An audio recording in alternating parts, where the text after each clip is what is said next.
People want certainty. David Friedman, in his 2010 book Wrong, offers the example of a person suffering from back pain.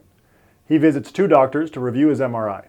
One doctor says that he has seen many similar cases and that it's hard to say exactly what's wrong. He suggests trying out a treatment and going from there. The other doctor says that he knows exactly what is wrong and knows what to do. Which doctor will he choose? Most people will choose the doctor who seems certain about his diagnosis, but that doctor may very well be wrong. As much as we crave certainty, it rarely exists, and it definitely does not exist in the world of financial markets, where returns are driven by events that cannot be consistently forecasted. Market experts want you to believe that their insights can help you make better investment decisions. Sell this, buy that. It may be interesting to listen to market experts, but should you actually believe anything that they say? I'm Ben Felix, Associate Portfolio Manager at PWL Capital. In this episode of Common Sense Investing, I'm going to tell you why market experts are one of the worst sources of financial advice.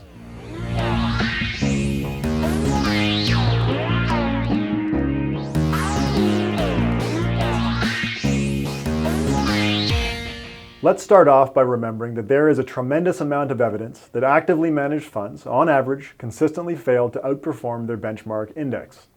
Actively managed funds are groups of market experts working together to outsmart the market, and, on average, they're not able to make the right calls based on their own predictions. So why would some person, claiming to be a market expert online, on the radio, or on TV, be any different? Well, guess what? They're not any different.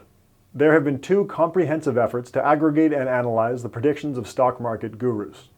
One dataset from CXO Advisory Group looked at the forecasts of 68 stock market experts spanning 2005 through 2012.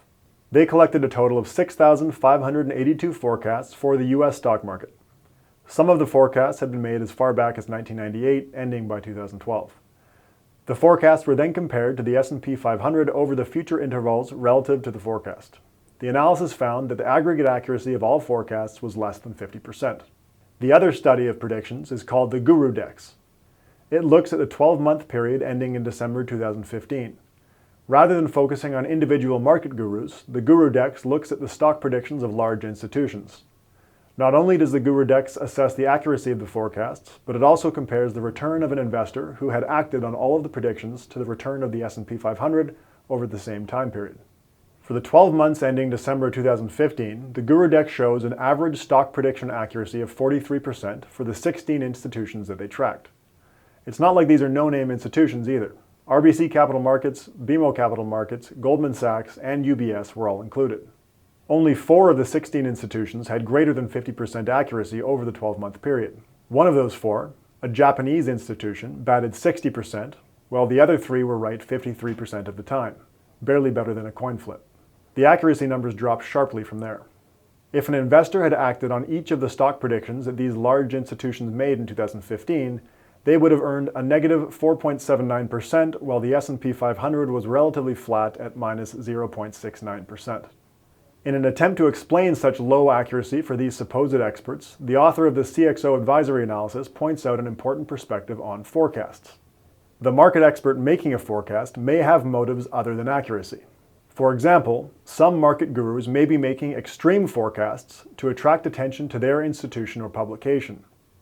This is an important thing to keep in mind when you read or listen to market experts. They don't care about you.